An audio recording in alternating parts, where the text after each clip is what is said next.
This is George Dionne of the Rock is George podcast, and this is a KNAC.com exclusive interview with Pat Gesualdo, founder and CEO of the Metal Hall of Fame.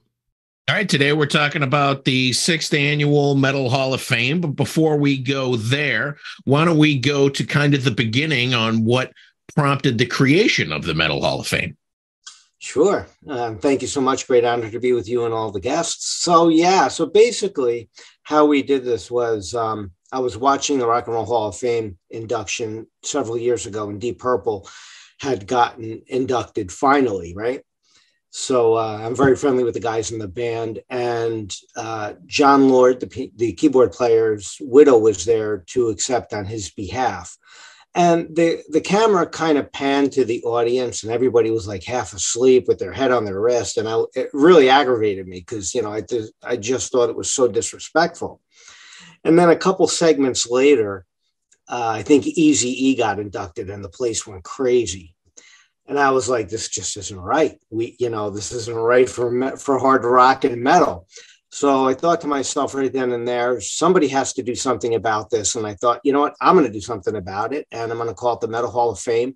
And that was in April. And that January, we had our very first show, our very first gala in California. So I did the whole thing about 3,000 miles away from New Jersey. And I, got there a few days before, put the whole thing together as far as the physical location and all that. But from April to January, I did all the behind the scenes work and everything we had to do. I put our committee together, our board members, and then the rest is history. Did you originally start off with a different name for the Hall of Fame? I was looking some stuff up. It looks like it might have evolved. It did. I originally wanted to call it the Metal Hall of Fame right from that 30 seconds when I thought of the whole thing. But then I found out that was taken as far as trademark. So I called it the Hall of Heavy Metal History. And then a few years ago, the Metal Hall of Fame actually came up for, renewal for trademark, and it was just abandoned. So, of course, I grabbed that, and we just changed the name as I originally wanted. Now, the rules to get into the Metal Hall of Fame are a little different than the rules to get into the Rock and Roll Hall of Fame? Yeah, somewhat, especially for those bands that work so hard in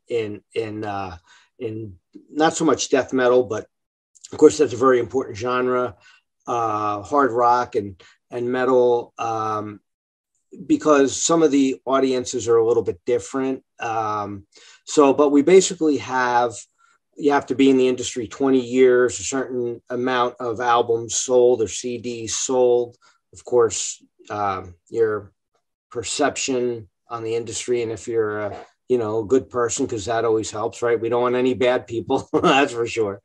And of course, it's just sticking to what we believe, and all the hard rock and metal fans of hard rock and metal. So there won't be any pop or, disco people or anything else like that in. This is also a charity event. You raise money for various, you are a nonprofit, and you raise money to kind of keep music and kind of educate youth as far as music is concerned going forward. And I also know that it's tied into DAD, which is your charity, Drums and Disability. So if you want to talk about the charitable aspect of the Hall of Fame.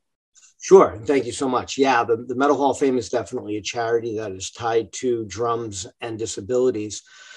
So the DAD program helps to bring free therapy programs to special needs children and wounded veterans in health facilities, hospitals, and community centers. And the DAD program I started about 20 years ago as an official nonprofit. And of course, as a metalhead, I tie everything in with the drum therapy component. And drum therapy helps to retrain the synapses in the brain through the rhythms and patterns of drumming. So it helps develop retention, coordination, fine motor skills, and physical and cognitive functioning. Excellent. Let's talk a little bit about this year's gala. The 6th annual Metal Hall of Fame gala is January 26th, 2023 at the Canyon in Agoura Hills, California. Co-hosted by Eddie Trunk and Kathy Rankin. Does Eddie do all of these? I noticed he did the first one for sure. He does all of them. Yeah. Eddie is a dear friend, and I'm so grateful that he's on board. And yeah, this gala is going to be just fantastic, like all the rest. We have Twisted Sister, of course, and LOU GRAMM and Chris Impellitteri, and Raven, of course, which is going to be a lot of fun. And there's going to be a lot of performances. And Steve Vai and Mike Portnoy are going to induct Twisted Sister, and people are going to play, and it's just going to be a lot of fun. Now, Twisted Sister, of course, is your main inductee, and Steve Vai and Mike Portnoy are going to induct the man, as you said. Is this something that the artist gets to pick, or is this something that the hall picks for induct? It is actually, yeah, for the inductors, as you would say. Yeah, sometimes an artist is like, I really want this person, I really want that person, and which is great. You know, Don Airey, who is Don Airey is the most recorded musician in history. And of course, he played keyboards with Ozzy on Diary of a Madman and Blizzard of Oz. So he had asked, let's do something special for Bill Ward one year. So when we did the Bill Ward induction, that was Don Airey's idea. He's like, I really want to induct them. Let's surprise them, because they hadn't seen each other since Never Say Die in like 78 or 79. So I told Bill that there was going to be a surprise. And, finally, when Don showed up, he couldn't believe it. And it was just great. So you get some wonderful things like that. We also did that with the 35th anniversary for Metal Blade Records for Brian Slagle. And we had Kerry King from Slayer surprise him. And that was pretty cool. Do you have any surprises that you can reveal ahead of the ceremony, or is it all under lock and key like everything in heavy metal? Well, yeah, I can say that there's going to be a huge surprise. Do I want to say possibly reunion of something? But it's going to be awesome. And I'll tell you, the people that are coming in the audience, there's going to be a lot of celebrities. My phone's been, I don't want to say ringing off the hook. I don't mean it that way, but it's true, right?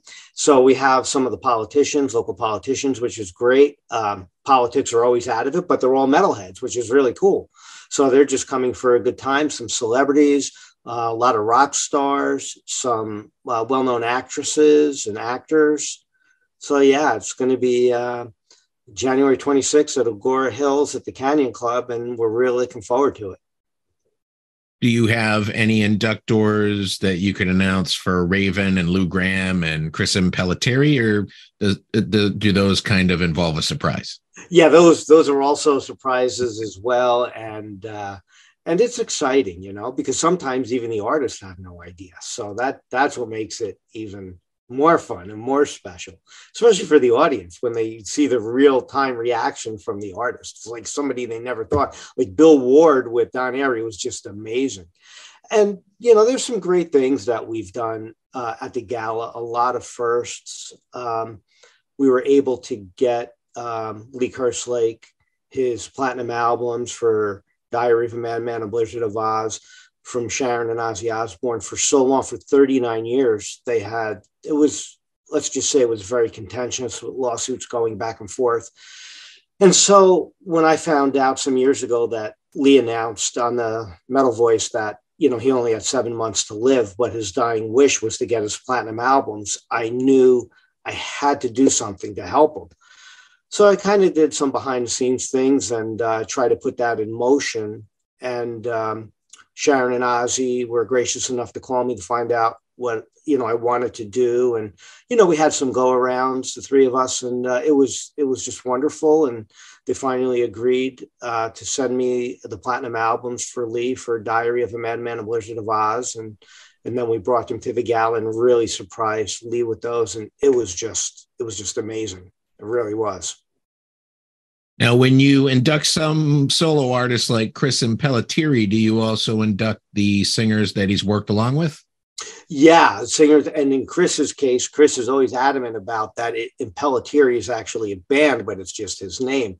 So yeah, all of the musicians will be inducted when it's a solo artist. In some cases, sometimes it's just the artists themselves, because a lot of times it's hired musicians. So it can be a variety of things. And do you think Lou Graham, I mean, the legend that he is, do you think it's a little bit of a stretch to call him metal? Well, the thing about Lou Graham is that he is hard rock, and we are hard rock and metal. So yeah, you're absolutely right as far as the metal category is concerned. However, Lou is one of the greatest influences on hard rock and metal musicians, and probably all genres of musicians, because he's such a great talent, such a great vocalist.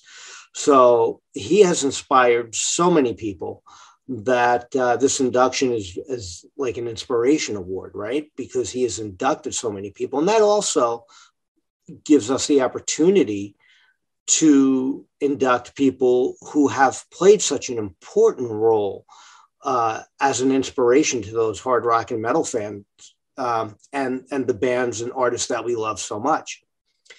So that's why Lou is so deserving of this as well. And there will be more inductions like that, I believe. And, the whole board of directors, we've been speaking about that in really ways to support those musicians who may not necessarily be metal, but had a huge influence in metal, because we can't forget them. That's for sure. Absolutely. And you guys play this up like a big ceremony. I don't know the size of the ceremony, but you play it up like the Grammys. You got the big red carpet before the event. You have the live performances. I mean, this kind of all plays into kind of, I think, honoring the artist, as, their achievements are just as important, whether they're recognized by the mainstream stuff or not. Yeah, that's a very good point. And yeah, we have the red carpet. And like I said, a lot of major celebrities will be there, as they are every year, which is great. And it's just important to also include those people behind the scenes that have played such a huge role. Owners of record companies, like we had Metallica induct John and Marcia Zazula a few years ago, which was great, because John and Marcia had really started Metallica. Brought them here to New Jersey. A lot of people don't know that, but so you get those influential people that have made a huge impact and maybe even changed hard rock and metal in some way. So they need to be inducted and, honored as well, for sure. I noticed one of the first inductees was Zildjian Cymbals guy. I can't remember his first name. Andy Zildjian from Sabian Cymbals, yes.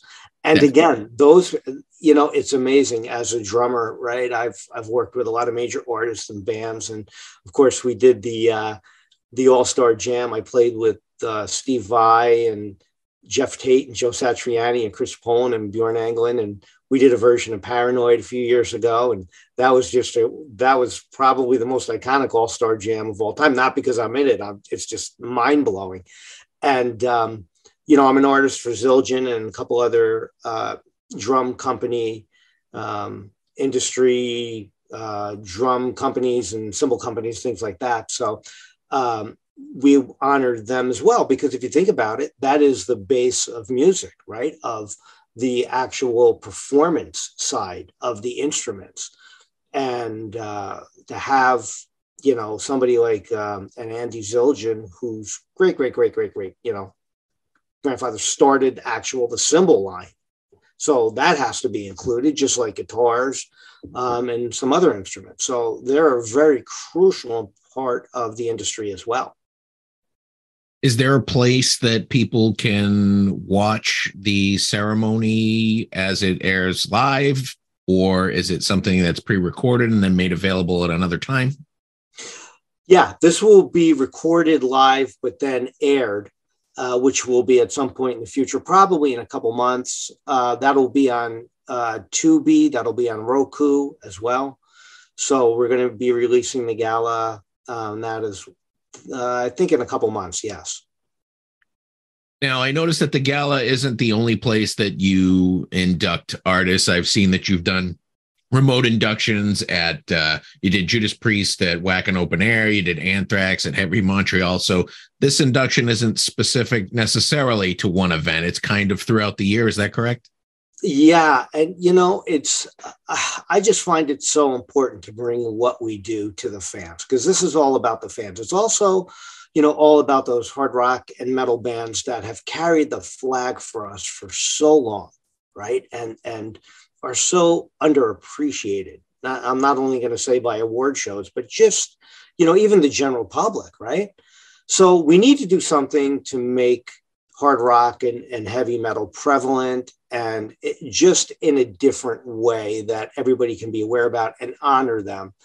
And it's so wonderful just to be able to bring the Metal Hall of Fame to the fans. Like you said, at Wacken, we did Judas Priest, 80,000 fans there. Heavy Montreal with Anthrax, 40,000 fans.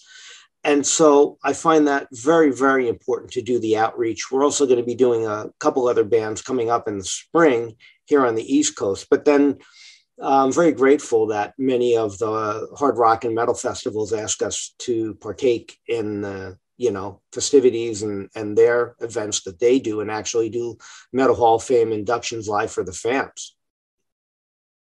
I would think that behind the scenes, there's got to be a little bit of red tape. Say you wanted to induct somebody like LA Guns. There was like 3 versions of them. So I would imagine there's some red tape going on behind the scenes with you.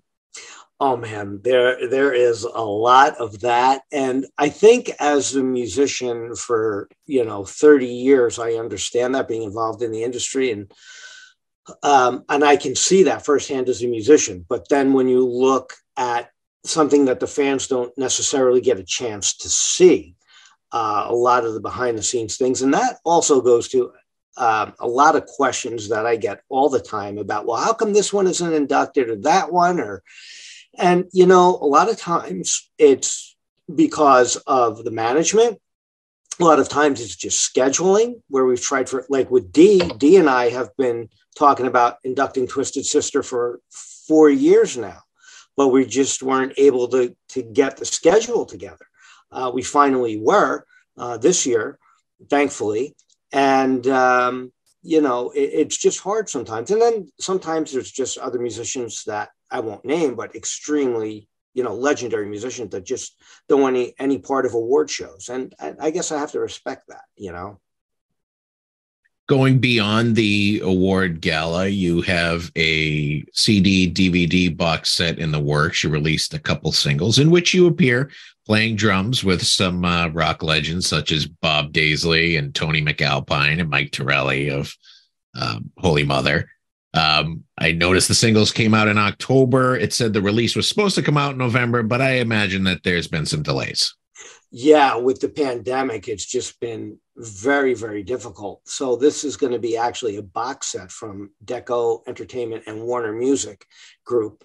And it's a bunch of all-stars put together. All the material that I had written, and I asked some friends to, not to be narcissistic, but I asked them to play with me on some of the stuff. And we have Bruce Kulick from Kiss, Tim Ripper Owens from Priest and Iced Earth, Bob Daisley, as you mentioned, who wrote a lot of the stuff for Ozzy on Blizzard of Oz and Diary with Lee Kerslake.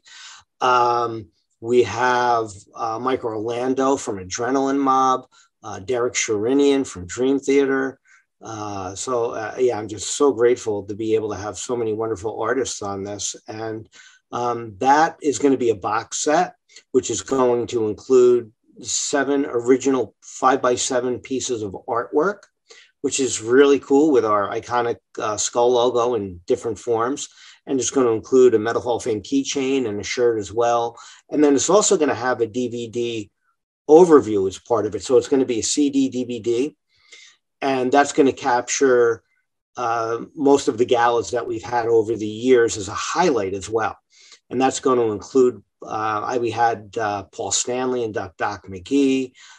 We've had Triumph on there. So many, many special moments are encapsulated in that as well. As a drummer in the business, are you currently in other bands working on other projects? Well, right now, I'll tell you this, the Metal Hall of Fame All-Stars has been taking up a lot of time because, again, like scheduling, trying to get everybody.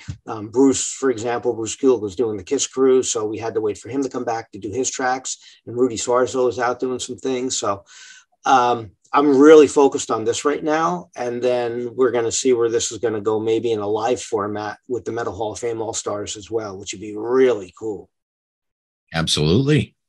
Do you one day see a physical spot for the Metal Hall of Fame where everybody can see the inductees and memorabilia and stuff like that? Oh yeah, that is mandatory, and I've been working on that behind the scenes as well. There are a couple states where some of the politicians, I hate to make it sound so political, but they're really interested in having a physical location in their state. And so I've been working hard on that, and hopefully that's going to come to fruition at some point very shortly. Excellent. Is there anything else about the upcoming Hall of Fame ceremony that you wanted to let people know about that I didn't touch upon? No, you did a great job, and I can't thank you enough, and all the fans listening. Thank you so very much. Yeah, it's going to be January 26th in Agoura Hills at the Canyon Club, and tickets are on sale. You go right to the box office there at the Canyon Club, and come over for a great time and see a lot of bands play and a lot of surprises and a lot of great inductions. All right, Pat, it's been great talking to you about the Metal Hall of Fame, and I wish you the best of luck with it, and I look forward to seeing it down the road, and thanks for taking the time to speak with KNAC.com. Thank you so much. Greatly appreciated. Great honor, and I look forward to seeing you soon for sure.